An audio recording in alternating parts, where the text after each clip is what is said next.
그러니까 일단 6번 첫 페이지에 6번 오답이 많이 겹치는데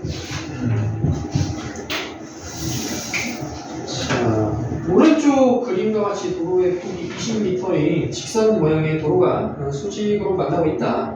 A 지점에 있는 사람이 건물 B에 가려서 보이지 않는 B 지점에 있는 가로등을 보기 위해서 움직일 때 최단 거리를 구해라.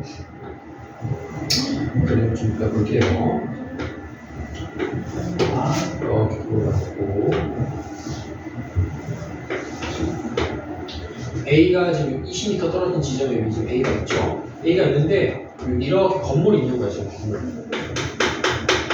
건물이 있어서 여기에 이제 B 자리에 이제 가로등이 있는데 이 가로등이 당연히 안 보이겠죠. 건물에 가렸으니까. 여기 건물에 가려진 걸 피해서 보려면 좀 이렇게 돌아서 가야겠죠. 이쪽으로 좀 돌아서 가야겠지. 얼마나 돌아가야 되냐? 최소 얼마큼을 가야 되냐? 이런 얘기예요. 그러면 우리가 생각해야 되는 거는 얘가 얼마나 가야 되는지 일단 그거 일단 A의 입장에서 얼마나 가야 되냐 이것보다도 어디에 있어야 볼 수 있는지를 좀 먼저 구분을 하자는 거야. 그러니까 지금 가로등을 볼 수 있는 자리와 볼 수 없는 자리가 있단 말이지. 어디서는 볼 수 있고 어디서는 볼 수 없냐 라는 건데 지금 가로등을 봐야 되잖아요. 건물에 가려졌잖아. 그럼 이 가려져 있는 부분 바깥으로 이렇게 나와야 되거든. 그럼 어디까지 나와야 되냐면 이 코너를 지나야 보여 가로등이. 그치? 이 코너보다 아래쪽에 있으면 건물에 가려서 안 보인단 말이야. 이 코너를 지나서 와야 B가 보여. 그럼 얼마나 지나가야 되냐라는 거는 이렇게 표현할 수 있죠. 이렇게 일자로 연결했을 때 이 직선보다 위쪽에 있으면 보이는 거야. 아래쪽에 있으면 건물에 가려서 안 보이겠지. 됐어요? 그래서 A라는 지점에서 이 초록선 바깥쪽으로 나가야 되는데 최단 거리니까 딱 초록선까지만 가도 되겠죠. 그럼 초록선까지 가는 방법 중에 제일 짧은 게 어떻게 가는 거야? 여기에 수직으로 가는 거지. 됐어요? 그래서 이 최단 거리를 구하시면 돼요. 지금 뭐다? 점과 직선 사이의 거리를 구하는 거다. 그러면 이제 점과 직선 사이 거리를 구하려면 직선의 방정식 이용을 하는 게 좋겠죠. 뭐 도형의 선풀만으로도 활용할 수 있겠지만, 그러면 그냥 이 코너를 x축 원점이라고 보자. 코너를 원점 이렇게 식세우기 편하게 이렇게.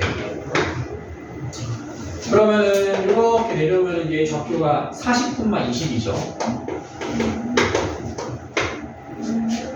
그래서 이 직선의 방정식은 y는 2분의 1x 이렇게 될 거고 a의 좌표는 0,-20이 되겠다. 그래서 0,-20에서 y는 2분의 1x까지의 거리를 구하면 이게 최단 거리입니다. 계산해보면 x-2y는 0,-20 하면은 루트 5분의 40 이렇게 되겠죠. 그래서 유기화하면 8루트 5 이렇게 나옵니다.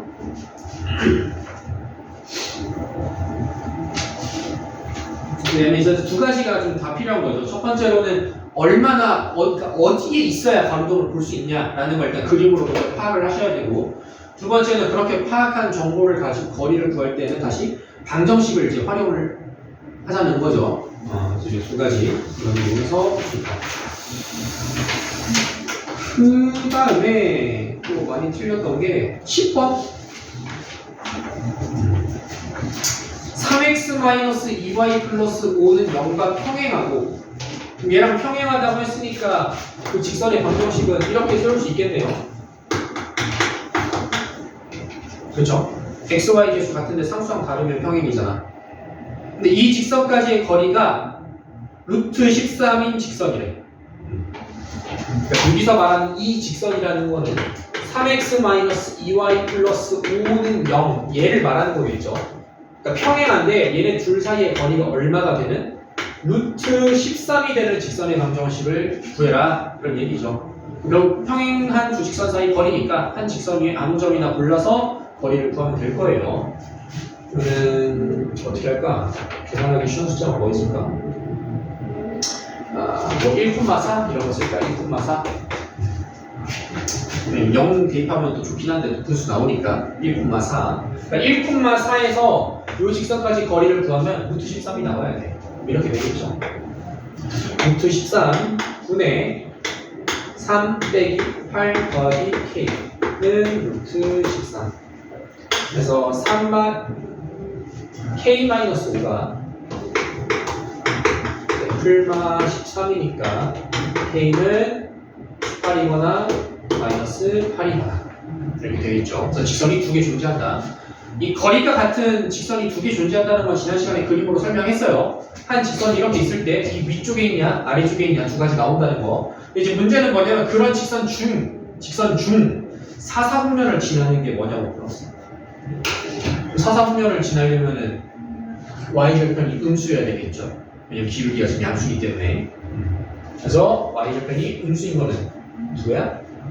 예죠.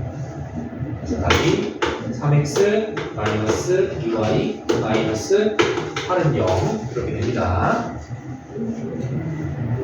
어디 틀렸어? 아니, 걔네들 마이너스 13. 아 여기서 알았어?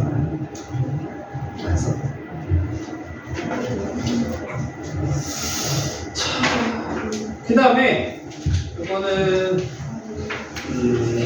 14번 그 다음 거 14번 14번 은근히 좀 틀렸더라고. 몇 번씩 틀리더라고 한두 번씩은. 이렇게 세 직선으로 둘러싸인 삼각형의 넓이를 구해라. 어쨌든 삼각형의 넓이를 구하는 거죠. 삼각형의 넓이를 구하려면 뭐 이제 두 가지 방법이 있는 거지. 꼭지점의 좌표 이용해서 직사각형에서 빼는 방법 하나, 그다음에 밑변 곱하기 높이 나누기 하는 거 하나. 근데 결국에 둘 다 하려면 뭐가 필요해? 꼭지점의 좌표가 필요하다는 거는 공통사항이야. 그러니까 일단 첫 번째로 해야 되는 거는 연립방정식을 풀어서 꼭지점의 좌표를 모두 구해야겠죠. 근데 연립방정식 푸는 게 어려운 건 아니니까 그냥 스킵할게요. 그래서 구하면 꼭지점 좌표가 5,-9, 15,1, 그다음에 마이너스 10,6 이렇게 이제 세 개가 나오죠. 그래서 아까 푼 거 쭉 보니까 이제 뭐 직사각형에서 뺀 사람도 있고 밑변 거리 이용한 것도 있고 하는데 거리를 이용해서 해볼게요. 이렇게 하자는 얘기지. 요거 중에 이 세 점 중에 두 개 골라서 밑변을 먼저 정하자는 거죠. 어떤 애들을 밑변으로 할까? 숫자가 좀 다 크긴 한데 그냥 앞에 있는 거 두 개로 고를게. 이렇게 요 두 점을 잇는 선을 밑변이라고 할게요. 밑변의 길이가 10루트 2 이렇게 될 거고 그러면은 여기에서 이제 대변까지의 거리를 구해야 되는데 그 직선이 지금 뭐죠? 얘인가? 그지?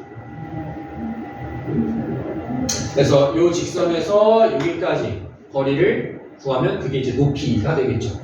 계산하면 높이 h는 루트 2분의 마이너스 10, 마이너스 6, 마이너스 14 그러면 루트 2분의 30이네. 그래서 15 루트 2 이렇게 되겠다. 그래서 넓이는 10 루트 2 곱하기 15 루트 2 곱하기 2분의 1 그래서 150 이렇게 구하면 되겠죠.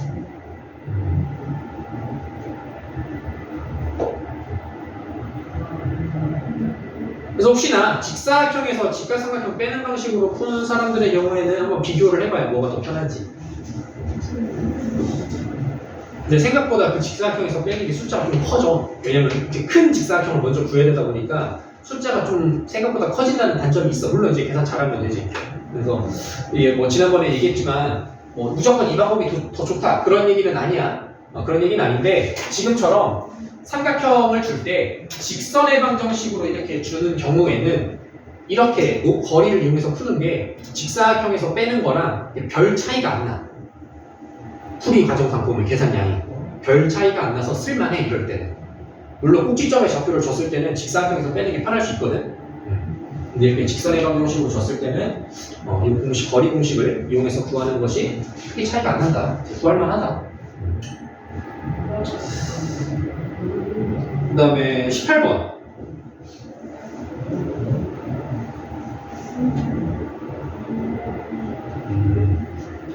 18번 x축과 직선이 이루는 각의 이등분선의 방정식. 각의 이등분선의 방정식은 어떤 성질을 이용하죠? 그 이등분선 위에 있는 점에서 두 직선까지의 거리가 같다는 걸 이용하는 거죠. 그지? 그러면은 그 직선 위에 있는 점을 x, y라고 하면 이 x, y에서부터 x축의 방정식은 y는 0이죠.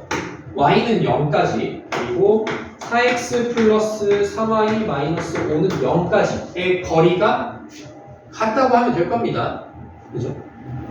그러면 x축까지의 거리는 그냥 y좌표의 절대값이잖아. 굳이 공식을 쓸 필요는 없어요. 그냥 공식 써도 됩니다. 써도 됩니다만 축까지의 거리니까 그냥 좌표로 바로 표현할 수 있죠. 이게 요직선까지 거리가 같아야 돼. 이렇게 되겠죠.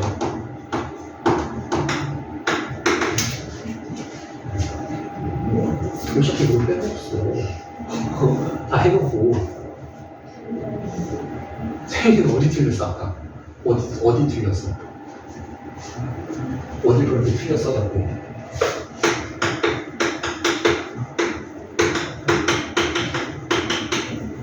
그래서 이렇게 정리할 수 있겠고요. 왼쪽이 식이 더 기니까 왼쪽을 그냥 두고 오른쪽 구호를 바꿉시다.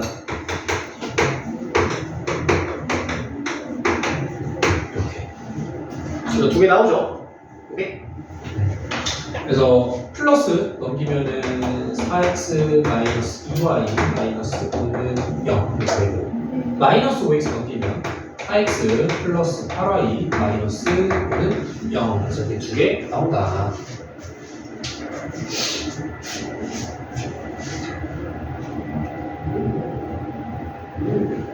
됐나요 여기까지? 끝에 나와요. 딱 나오는구나.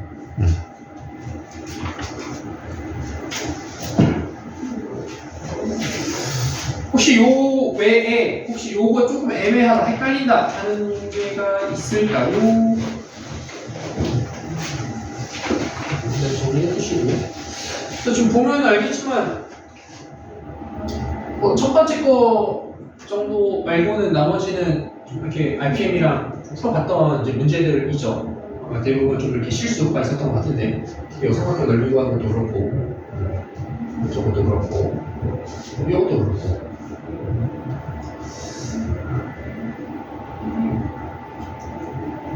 그래서 여기까지 정리하고 질문 더 없으면 오늘은 원의 방정식을 조금 나가 볼게요.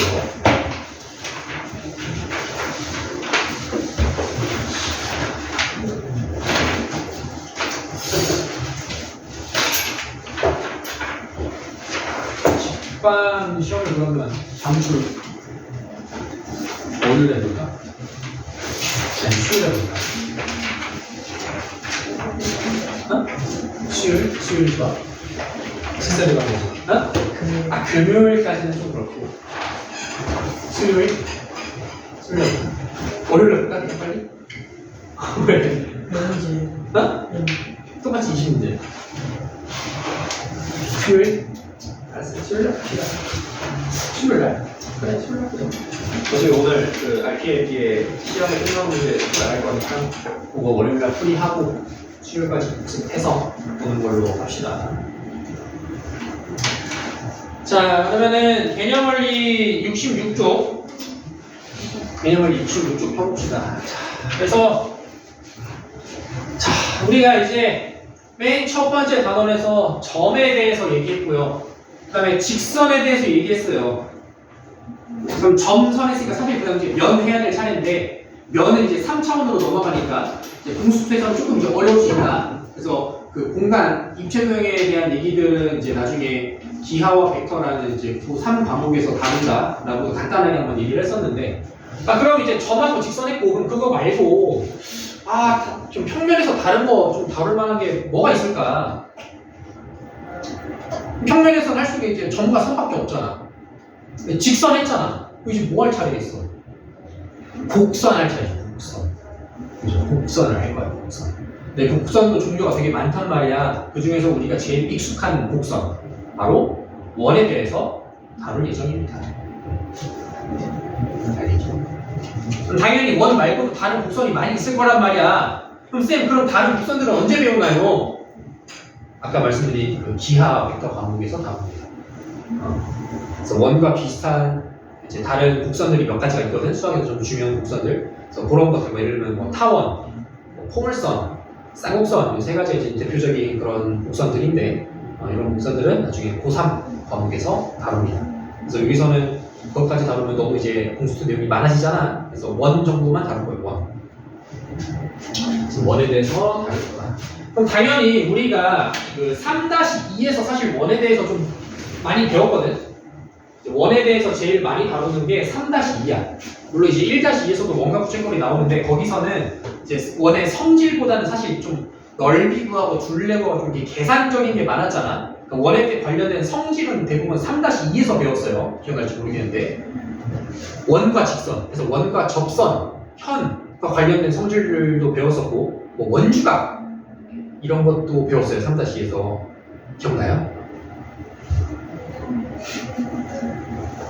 요때 배웠던 이 원과 관련된 성질들이 이제 원의 방정식 문제를 풀다 보면 그냥 은근히 이렇게 한두 번씩 튀어나와 쓸 일이 생겨. 특히 이제 현이나 접선과 관련된 성질들은 좀 많이 쓰여.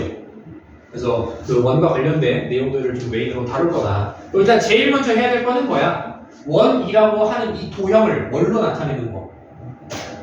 방정식으로 나타내는 게 제일 먼저 할 일이겠죠. 방정식으로 나타내야 그거 가지고 뭐 교점을 구할 때 연방을 푼다든지 뭐 등등등 할 수 있을 테니까. 자, 그래서 원의 방정식을 봅시다. 원의 방정식. 그러니까 원의 방정식은 일단 원이라는 게 뭔지 한번 다시 정리를 해야 돼. 왜? 우리가 이미 알고 있는 원의 정의가 있잖아. 그 정의를 그대로 식으로 옮겼어야 되잖아. 그래서 원의 정의 다시 한번 짚어보자면 원의 정의가 뭐예요? 한 점으로부터 거리가 일정한 점들의 집합 또는 모임이라고 보통 얘기를 합니다. 그러면 두 가지가 필요한데 첫 번째, 그 일정한 점이 대체 어디 있는데? 그거 보통 우리가 중심이라고 부르죠. 그래서 일단 첫 번째 필요한 거, 그 원을 그릴 때 중심이 어디 있는지가 필요해. A, B라고 할게요. 두 번째, 일정한 거리만큼이라고 했는데 이 일정한 거리가 뭐죠? 반지름의 길이죠. 그래서 반지름의 길이 R로 쓸게요.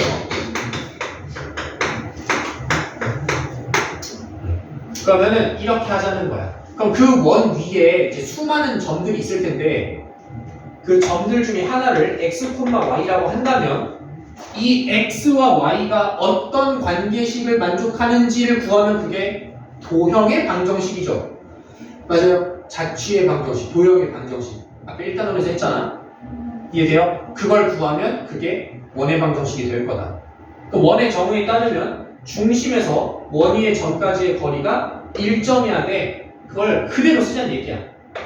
x-a의 제곱 더하기 y-b의 제곱의 루트를 씌우면 이게 중심에서 원 위의 점까지 거리죠. 이게 얼마다? r이다. 이게 원의 방정식이에요. 뭔가 말은 거창하게 했는데 사실 뭐야? 두 점 사이 거리 구한 거야 그냥. 오케이? 차이점이 뭐야? 그게 일정하다는 거죠. 원이.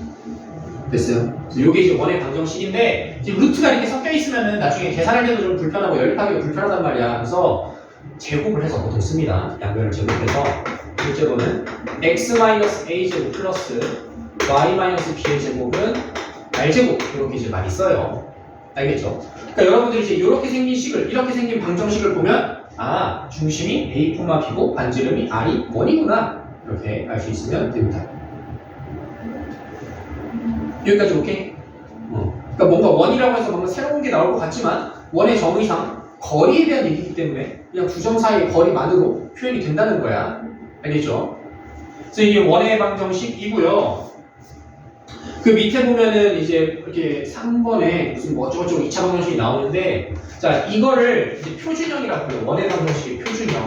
그러니까 우리가 어떤 식을 표준형 또는 일반형이라고 구분짓는 기준은 표준형은 그래프 그릴 때 편하면 표준형이고요. 계산할 때 편하면 일반형이에요. 그럼 무슨 얘기냐면은 원의 방정식을 이렇게 쓸 수도 있지만 아 이거 완전 제곱식 어차피 연립하려면 제곱해야 돼, 정리해야 되잖아. 그치? 그냥 정리했다고 생각할 수도 있겠죠.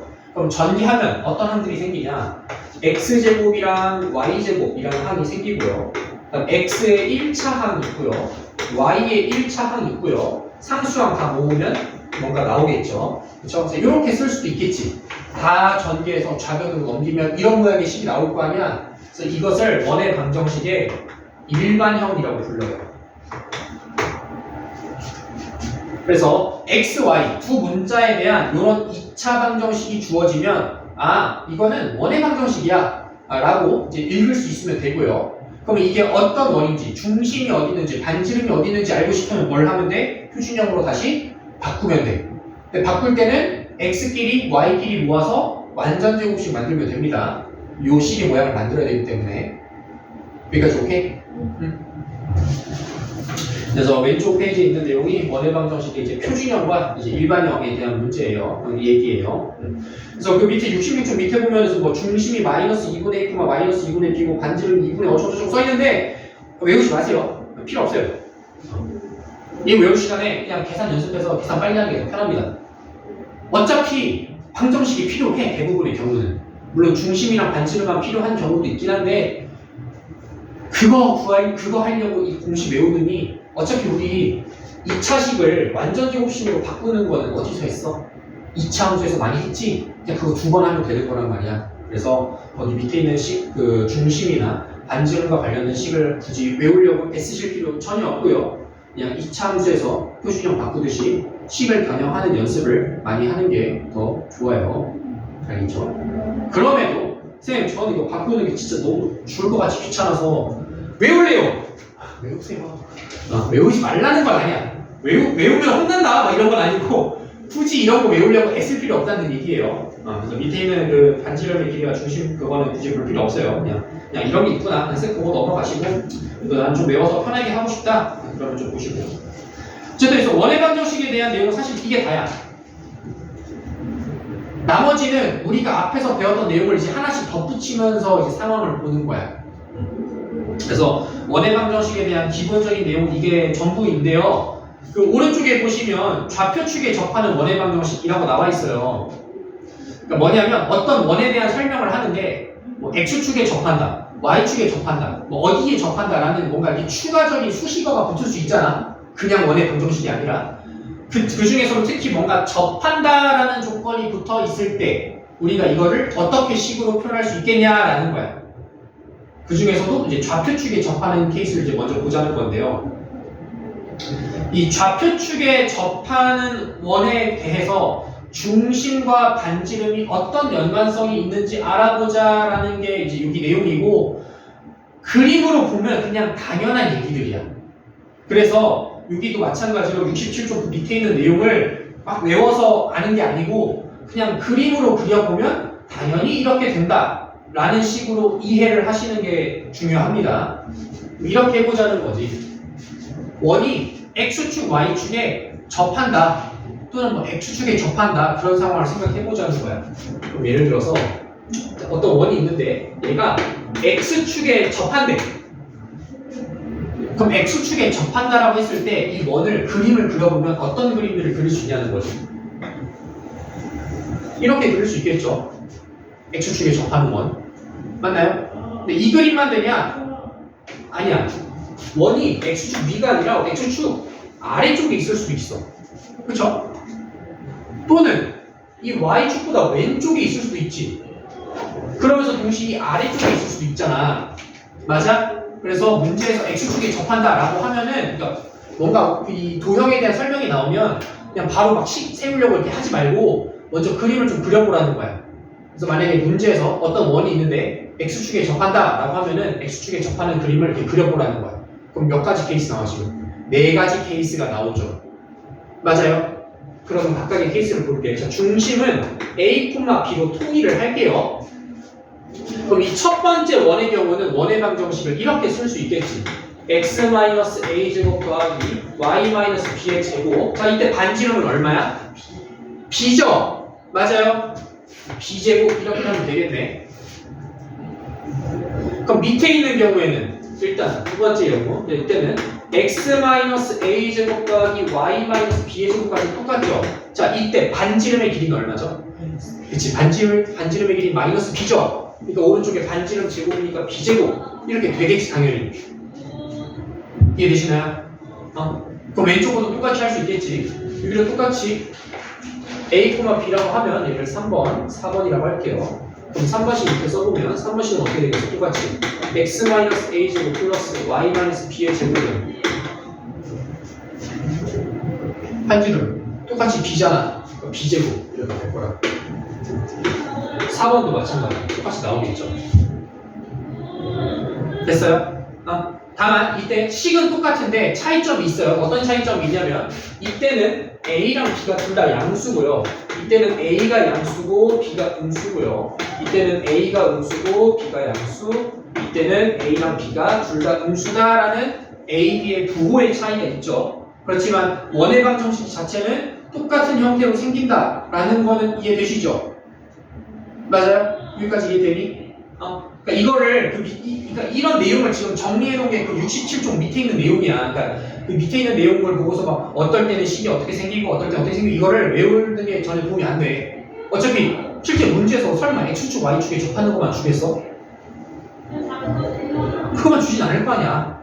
그렇지? 그러니까 그런 좀 여러 가지 상황에서 우리가 좀 일반적인 상황에서 응용을 할 수 있으려면 기본적인 원리는 이해하고 거기서 딱 넘어가면 충분합니다. 그러니까 이걸 이 상황을 그림으로 그리고 이해하고 식으로 표현할 수 있어야 되는 거지. 무슨 조건이 있으면 어떻게 식을 세운다를 외우는 거는 별로 도움이 안 돼요. 그럼 똑같은 내용으로 y축에 접할 때에도 똑같은 얘기를 할 수 있겠지. 그럼 y축에 접할 때는 어떻게 되겠어? y축에 접할 때는 중심의 좌표를 a, b라고 하면 이때는 반지름의 길이가 얼마야? a가 되겠지. 맞아요? 왼쪽에 있으면 마이너스 a가 되겠지. 어차피 r제곱하면 뭐야? a제곱이죠? 그래서 이런 경우에는 y축에 접할 때는 식이 x-a제곱 플러스 y-b제곱은 a제곱 이렇게 쓸 수 있다는 거야. 됐나요? 그게 이제 그 첫 번째 내용이고. 그럼 두 번째, x축, y축에 동시에 접하면 어떻게 되는데? x축과 y축에 동시에 접하면? 그럼 동시에 접한다는 건 원이 이렇게 생긴 거거든. 그럼 이렇게 생긴 원의 방정식 어떻게 생겼을까라는 건데 이때는 일단 먼저 보면 반지름의 길이랑 x 중심의 x좌표, y좌표의 절대값이 같죠? 맞니? 그래서 반지름을 r이라고 하면 이때는 중심의 좌표가 r, r이 될 거야. 이렇게 쓸 수 있죠. 그럼 만약에 원이 똑같이 접한 x, y축이 접하는데 이렇게 밑에 있으면 이때 중심의 좌표는 어떻게 되겠어? r, 그치 마이너스 r 되겠죠. 원이 여기 있으면 마이너스 r, 여기 있으면 마이너스 r, 마이너스 r. 그치 이렇게 원이 좌표축에 접하면 중심의 좌표와 반지름 사이에 뭔가 연관성이 있다라는 걸 알고 식에다가 적용할 수 있으면 됩니다. 오케이? 식은 굳이 안 쓸 때 책에도 써있고 그렇게 어려운 식도 아니니까. 그러니까 이렇게 큰 그림을 그려보는 게 필요하다는 거야. 알겠지? 왜 그러냐면 이제 문제를 풀다 보면 뒤에 문제를 풀면 알 텐데 어떤 주어진 상황을 만족하는 원이 하나가 아니라 여러 개일 수 있어. 근데 여러 개인데 그 여러 개마다 약간씩 형태가 다를 수 있단 말이야. 뭐 부호가 다르다든지, 아니면은 이제 뭐 x 좌표랑 반지름이냐, y 좌표랑 반지름이냐 관계가 좀 다르다든지. 이해돼요? 무슨 말인지? 이게 조건에 따라서 원이 여러 개 나올 때 얘네들이 다 똑같은 형태로 생길 수도 있지만 아닐 수도 있단 말이야. 그래서 그걸 구분하는 방법은 그냥 식으로 계산만 하는 게 아니라 그림을 그려보라는 거야. 그림을 그려봤더니 요런 원도 그려지네, 이런 원도 그려지네 이렇게 그림으로 먼저 파악을 하고 나서 이렇게 생긴 거는 식을 어떻게 세울 수 있고 이렇게 생긴 거는 식을 어떻게 세울 수 있고 이런 식으로 케이스를 분류해서 푸는 일이 좀 많아요. 특히 원의 방정식은. 그래서 여기 있는 거는 식을 무작정 외우는 게 아니라 그림을 그려보고 그 그림을 보면서 중심의 좌표와 반지름 사이에 어떤 관계가 있는지 생각을 해주는 연습이 필요하다라는 겁니다. 그래서 쉬었다가 뒤에 필수 문제 볼게요.